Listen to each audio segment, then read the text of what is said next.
Horas,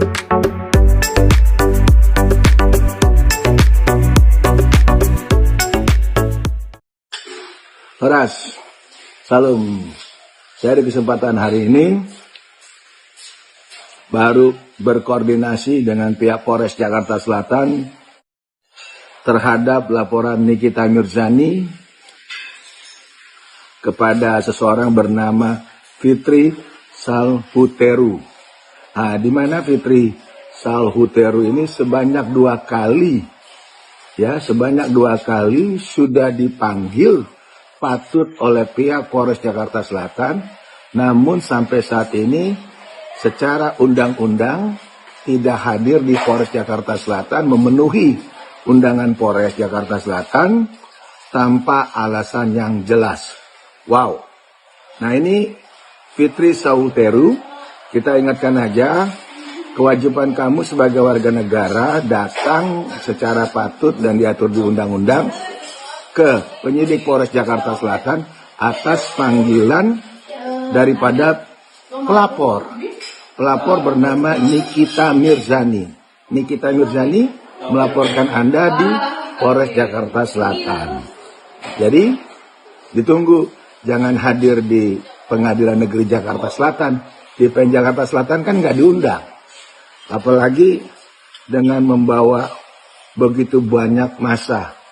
Nah, sebagai warga negara yang baik, tolong patuhi daripada hukum yang berlaku. Saya, Advokat Dr. Toga Situmorang, selalu mendukung Nikita Mirzani untuk mendapatkan kebenaran dalam menjalankan suatu proses hukum di Indonesia. Tuhan memberkati. Salam. Guys, ada story yang diunggah oleh cerita netizen Indonesia _ Akun ini merepost salah satu komentar dari seorang netizen. Kak, aku salah satu saksi waktu FS minggu lalu sebelum sidang Kak Niki teleponan sama bank itu ditutup dikit ya. Kalau nggak salah itu ada huruf A, JI yang orang serang dulu bela-belain Kak Niki. Dan malamnya mereka ketemuan di PS sama Kak orang Mabes. FS itu bayar Kak dan minta agar kasus Nikita Mirzani dikendalikan. Nah, ini bagaimana guys? Sampai di tag Bapak Prabowo, Gerindra, Komisi Yudisial, KPK, Kejaksaan. Bagaimana Pak? Ini harus ditindaklanjuti berdasarkan salah satu komentar dari netizen. Kita tidak tahu apakah informasinya valid atau tidak, tapi kalian bisa simpulkan sendiri dari ceritanya ini, apakah dia mengada-ngada atau 50-50 atau 100% informasinya ini valid dan bisa dipertanggungjawabkan. Halo, saudaraku. Halo, Indonesia. Kami datang bukan membawa kebencian. Kami datang membawa cermin untuk kalian yang takut melihat wajah sendiri. Untuk Indonesia, dengarkan ini. Kami telah meretas sejumlah dokumen internal, laporan uji laboratorium, dan arsip komunikasi digital milik pihak-pihak terkait dalam perkara antara Reza Gladys dan Nikita Mirzani. Dan hari ini, kebenaran tak bisa dibungkam lagi. Berdasarkan data hasil penelusuran kami, sejumlah produk skincare milik Reza Gladys tidak sesuai dengan ketentuan BPOM. Bahkan sebagian mengandung zat aktif yang melebihi batas aman, tidak dicantumkan pada label, atau dipasarkan sebelum izin resmi diterbitkan. Dengan kata lain, suara Nikita Mirzani yang selama ini dituding merusak nama baik bisnis, ternyata adalah suara paling jujur di antara kebisingan manipulasi dan uang. Dalam persidangan, telah terungkap bagaimana pihak Reza mencoba menyumpah kebenaran dengan uang, memanipulasi opini publik, dan menekan lawan agar diam, bukan karena mereka salah bicara, tetapi karena mereka bicara terlalu cepat sebelum negara bertindak. Tapi kebenaran bukan milik penguasa modal, dia milik siapa saja yang berani menyuarakannya. Bahkan jika itu datang dari seorang publik figur yang selama ini dicibir, dijatuhkan, dan diseret ke meja hijau. Kepada Nikita Mirzani, engkau bukan bagian dari kami. Tapi hari ini, engkau telah menjadi bagian dari perjuangan kami. Tanpa topeng, tanpa hoodie, tanpa nama samaran, engkau berdiri sendiri. Dan itu cukup bagi kami untuk menganggapmu seorang dari kami, secara tidak langsung.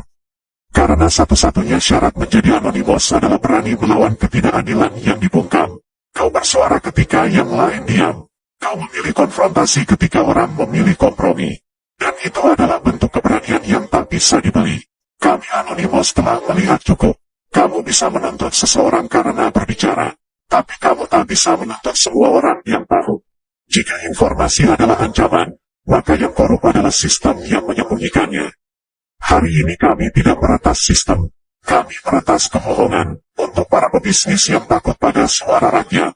Kami tidak mengincar hartamu. Kami mengincar topengmu. Bukti digital telah dicadangkan. Diseminasi berjalan otomatis. Sensor adalah ilusi. Dan ingat ini, kami adalah Anonymous. Salah satu akun yang biasa kita kenal Anonymous ikut bersuara di kasusnya Nikita Mirzani. Mereka bekerja pakai topeng. Artinya mereka tidak mau menampakkan wajah mereka. Tapi pengaruh mereka sangat besar. Lalu pertanyaannya, kenapa mereka tiba-tiba memberikan dukungan kepada seorang Nikita Mirzani? Tadi sudah dijelaskan di pertengahan video. Sebelumnya, kamu itu bukan bagian dari kami. Tapi sekarang, engkau telah menjadi bagian dari perjuangan kami. Salah satu alasan kenapa Anonymous menganggap Nikita Mirzani sudah menjadi bagian dari mereka. Karena Nikita Mirzani berani untuk melawan ketidakadilan yang dibungkam. Nikita Mirzani tetap bersuara ketika yang lainnya takut dan memilih untuk diam. Nikita Mirzani memilih untuk berkonfrontasi ketika orang lain memilih untuk berkompromi. Dan secara tegas dikatakan itu adalah bentuk keberanian yang tidak bisa dibeli. Dan Nikita Mirzani adalah salah satu sosok yang berani untuk melawan ketidakadilan. Jadi Anonymous itu, mereka itu peretas guys. Data-data rahasia mereka itu bisa dapatkan dengan cara mudah. Karena mereka mempunyai kemampuan untuk membobol suatu sistem. Takutnya nanti ada hal-hal penting yang dibongkar oleh mereka dengan tujuan untuk membongkar suatu kejahatan. Kejahatan apa? Kita tunggu saja gebrakan selanjutnya dari Anonymous. Review. Anda punya produk? Punya Bapak. Apa namanya? SSD, brand SSD. Apa? Brand SSD Bapak. Di review, masuk Anda di review sama Nikita ini apanya yang di review? Produknya Bapak. Kenapa dengan produk Anda? Kalau urusan produk ya saya serahkan ke BPOM aja ya Bapak, karena menurut saya bukan Nikita Mirzani yang Bertanya. Sesuai dengan keinginanmu, kau hanya ingin produk dari brandmu direview oleh BPOM karena BPOM lah pihak yang berwenang untuk mereview produk. Setelah direview oleh BPOM, ternyata memang produkmu seberbahaya itu. Jadi kau nggak perlu marah-marah, nggak perlu kau labrak-labrak orang, nggak perlu kau persekusi orang. Kok bisa ya? Kok bisa bersamaan gitu di saat PT Club itu juga masuk public warning dari BPOM, begitu juga dengan produk dari Sheila Saukia masuk public warning BPOM. Dugaan kuat seperti yang dibilang Nikita Mirzani bahwa memang mafia skincare itu ada dan semakin terang.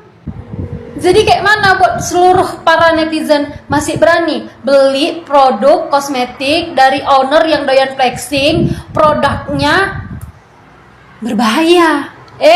Jangan marah. Ibu Sheila Saukia, doanya langsung dijawab secepat kilat. Kemarin di persidangan, Ibu Sheila Saukia mengatakan Nikita Mirzani tidak punya hak untuk mereview produk saya. Yang punya hak itu BPOM. Dan kemarin BPOM sudah merilis bahwa salah satu produk dari Ibu Sheila Saukia itu berbahaya. Postingan dari BPOM baru dirilis kemarin. Salah satu produk milik Ibu Sheila Saukia yang kemarin pernah direview oleh Doktif dan membuat Ibu Sheila Saukia ini ngamuk ya, dan melakukan dugaan tindakan persekusi kepada Doktif yang dilakukan oleh Ibu Sheila Saukia and the gang. Kosmetik mengandung bahan berbahaya atau dilarang. Itu ingat Ibu Sheila Saukia. Makanya Ibu Sheila Saukia, jangan merasa diri bahwa Anda itu adalah orang yang tersolimi, tersakiti. Itu loh produknya Ibu berbahaya. Sudah berapa pieces Bu yang terjual? Banyak ya. Ini kan sangat merugikan konsumen, Bu, karena mengandung zat atau bahan berbahaya. Dan sama si tagih janji dari BPOM. Soal pasal 435 junto pasal 138 ayat 2 Undang-Undang Nomor 17 Tahun 2023 tentang kesehatan dengan ancaman pidana penjara paling lama 12 tahun dan denda paling banyak 5 miliar rupiah. Nah, di sini netizen itu menunggu tindak lanjut dari BPOM atau pihak yang berwenang untuk memproses mereka-mereka yang diduga sudah melakukan pelanggaran undang-undang tentang kesehatan. Tolong Pak, jadi jangan hanya mengumumkan di akun resminya, setelah itu menguap tanpa ada kejelasan. Ini menyangkut kesehatan manusia, menyangkut nyawa manusia. Jadi harus ada tindakan tegas. Jadi prosesnya itu jangan hanya sampai di sini ya Pak, dari BPOM ya. Jangan hanya sampai di sini. Tapi ada inisiatif dari BPOM untuk bekerja sama dengan penegak hukum. Itu poinnya Pak. Jadi di sini tidak boleh ada yang namanya tebang pilih. Siapapun yang bersalah, memang sepantasnya mereka-mereka ini harus diproses secara hukum.